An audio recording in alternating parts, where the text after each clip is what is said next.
सबसे पहले सभी भाइयों को मेरा जय हिंद। ठीक है, और आज की इस वीडियो में हम जुड़े हैं क्लास 10th का, ठीक है, जो एक इम्पॉर्टेंट चैप्टर है जिसका नाम है पॉलिनोमियल। ठीक है, वो उसका वन शॉट, ठीक है, के माध्यम से इस पूरे चैप्टर को फिनिश करने के लिए। ठीक है, अगर आप वन शॉट नहीं देख पाते हैं तो हम इसका एक प्लेलिस्ट बना देंगे जिसमें इसके सारे कॉन्सेप्ट को पार्ट वाइज पार्ट यानी कि छोटे छोटे वीडियो में पार्ट वाइज पार्ट करके डाला होगा। तो आप चाहे तो पार्ट वाइज पार्ट कर भी देख सकते हैं और आप चाहे तो वन शॉट भी देख सकते हैं। ठीक है, इस वीडियो में पॉलिनोमियल का, ठीक है, जितना भी कॉन्सेप्ट है, पूरा चैप्टर जितना भी कॉन्सेप्ट है इस वीडियो में फिनिश हो जाएगा। सबसे पहले हम समझते हैं कि एक पॉलिनोमियल होता क्या है। बेसिकली पॉलिनोमियल एक तरह का बीजीय व्यंजक होता है। सबसे पहले भैया हमको तो बीजीय व्यंजक ही नहीं पता है। बीजीय व्यंजक का मतलब होता है अलजेब्रिक एक्सप्रेशन। ठीक है, जैसे कि 4x+2, ठीक है, ये एक तरह का बीजीय व्यंजक है।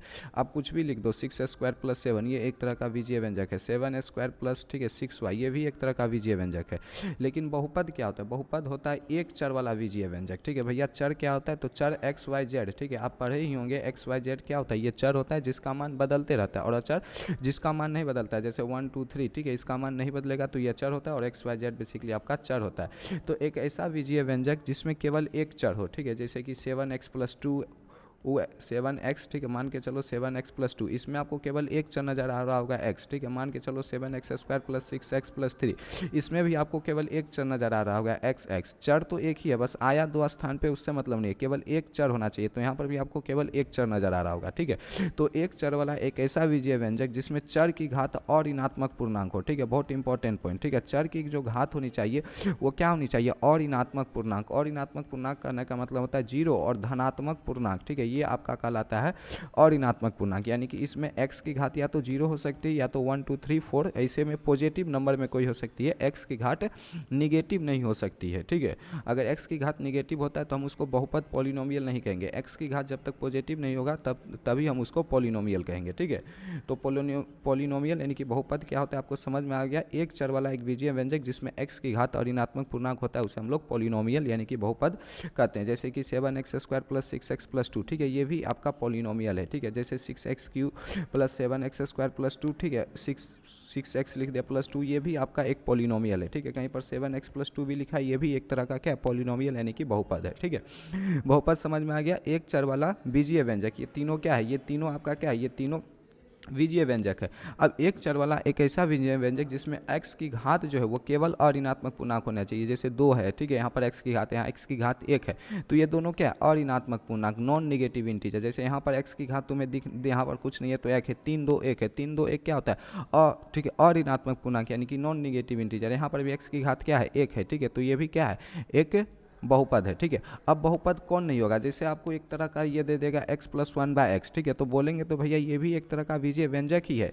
लेकिन जब इसको आप अच्छे से लिखोगे तो इस x को तो x ही रहने दोगे, ये जो 1/x है, ठीक है, ध्यान दो, इस 1/x को हम x की पावर -1 लिख सकते हैं, x की पावर -1 लिख सकते हैं। तो यहाँ पर जो बीजीय व्यंजक बना, ये तो एक चर वाला बीजीय व्यंजक तो बन गया, लेकिन मेरे भाई यहाँ पर x की घात 1 है और यहाँ पर x की घात -1 है। ठीक है, यानी x की घात क्या आ गई? निगेटिव यानी कि ऋणात्मक। लेकिन बहुपद की परिभाषा क्या कहती है? कि चर की घात केवल और ऋणात्मक पूर्णांक होना चाहिए, ऋणात्मक नहीं होना चाहिए। और यहाँ पर x की घात क्या बन गई? निगेटिव। ठीक है, यानी कि ये जो एक्सप्रेशन, ये जो अलजेब्रिक एक्सप्रेशन यानी बीजीय व्यंजक था, ये एक बहुपद नहीं है। ठीक है, ये एक बहुपद नहीं है। आपसे बहुपद पहचानने के लिए भी आ सकता है कि बताओ इनमें से कौन बहुपद है, कौन बहुपद नहीं है। तो कैसे पहचानेंगे? उसमें देखेंगे पहली चीज़ कि तो वो एक चर का बीजीय व्यंजक होनी चाहिए। दूसरी चीज़, जो चर यूज हुआ, चाहे एक्स तो यूज हो चाहे वाई यूज हो, ठीक है, जो भी यूज हो, उसमें चर की घात जो है वो केवल अऋणात्मक पूर्णांक होनी चाहिए। ठीक है, ना निगेटिव होनी चाहिए ना फ्रैक्शन में होने चाहिए। जैसे एक कोई बीजीय व्यंजक आपको दे देगा कि x की पावर 4/3 + 6x² + 7, बताओ क्या ये एक बहुपद होगा कि नहीं होगा? ये तो एक बीजीय व्यंजक है, ये फिक्स हो गया। एक चर वाला बीजीय व्यंजक है, ये भी फिक्स हो गया। लेकिन इसमें आपको नज़र आ रहा होगा कि एक जगह x की पावर 2 यानी कि नॉन नेगेटिव इंटीजर तो है, लेकिन एक जगह x की पावर 4/3, ठीक है, यानी कि फ्रैक्शन में आ गया। अगर चर की घात फ्रैक्शन में आती है तो भी हम इसको बहुपद नहीं बोलेंगे। याद रखना, चर की घात अगर फ्रैक्शन में दे दी गई हो तो भी हम इसको बहुपद नहीं बोलेंगे, क्योंकि ये नॉन नेगेटिव इंटीजर में नहीं आता है। नॉन नेगेटिव इंटीजर में क्या आता है? 0 +1 +2 +3, इस तरह की जो संख्या होती है वो नॉन नेगेटिव इंटीजर होती है। 4/3 आपका नॉन नेगेटिव इंटीजर यानी अऋणात्मक पूर्णांक नहीं है। ठीक है, अऋणात्मक पूर्णांक नहीं है। ठीक है, तो इसलिए ये जो बीजीय व्यंजक अलजेब्रिक एक्सप्रेशन है, ये भी आपका एक बहुपद नहीं होगा, ये भी आपका क्या नहीं होगा? एक बहुपद नहीं होगा। ठीक है, आई होप आपको अब तक समझ में आ गया होगा कि बहुपद को कैसे पहचानते हैं, कौन सा अलजेब्रिक एक्सप्रेशन बहुपद है और कौन नहीं है। ठीक है, फिर से एक बार रिकैप कर देता हूँ।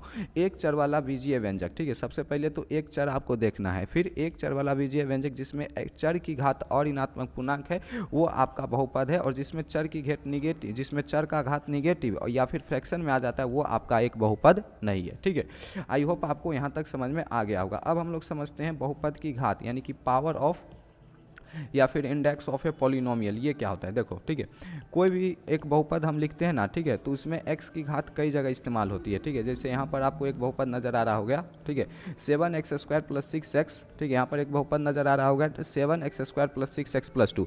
यहाँ पर एक जगह x की घात 2 है और यहाँ पर एक जगह x की घात 1 है। तो बहुपद की घात होती क्या है कि जो बहुपद है उसमें जो चर यूज हुआ है, ठीक है, चर की जो मैक्सिमम पावर है, चर की जो मैक्सिमम पावर यानी कि जो महत्तम घात है, बेसिकली वही आपका पूरे बहुपद की घात कहलाती है। यहाँ पर x की पावर एक जगह 2 यूज हो रहा है यहाँ पर, और यहाँ पर x की पावर एक जगह 1 है, तो इस बहुपद की घात बेसिकली हो जाएगा 2, क्योंकि मैक्सिमम पावर कौन है, 1 और 2 मैक्सिमम कौन होगा, ऑब्वियस सी बात है 2 होगा। तो इस बहुपद की घात क्या हो जाएगी, 2 हो जाएगी। इस बहुपद की घात यानी कि पावर ऑफ पॉलिनोमियल या फिर इंडेक्स ऑफ पॉलिनोमियल क्या हो जाएगा, 2 हो जाएगा। ठीक है, एक और एग्जाम्पल से समझते हैं। मान लेते हैं एक बहुपद आपको 6x3, ठीक है, +7x² + 7x + 2 दे दिया।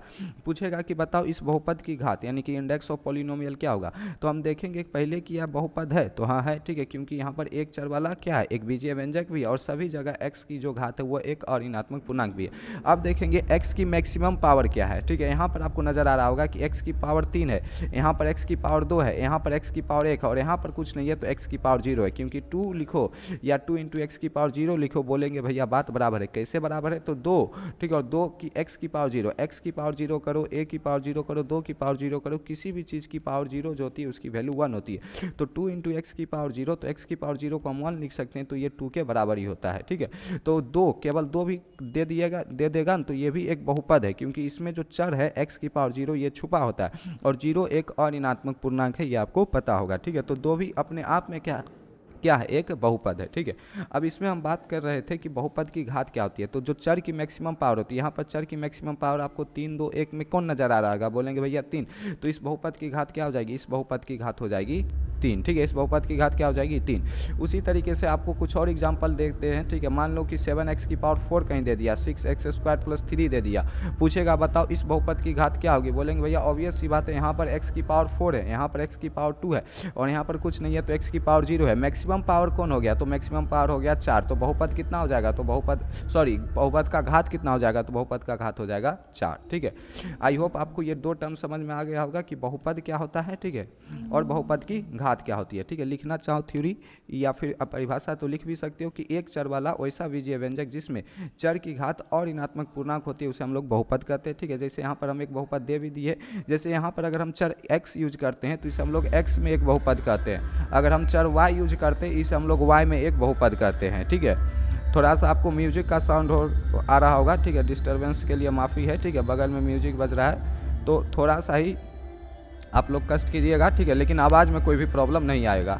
बहुपद की घात क्या होता है, किसी बहुपद में चर के महत्तम घात को हम लोग बहुपद की घात कहते हैं। जैसे यहाँ पर आपको एक बहुपद नज़र आ रहा होगा, ठीक है, 4x³ + 6x² + 6x + 2, ठीक है, 6x + 2। ठीक है, यहाँ पर x की मैक्सिमम पावर कितना है 3, तो इसका घात क्या हो जाएगा 3, और यहाँ पर y की मैक्सिमम पावर क्या नज़र आ रहा है 2। ठीक है, तो इसका घात क्या हो जाएगा 2।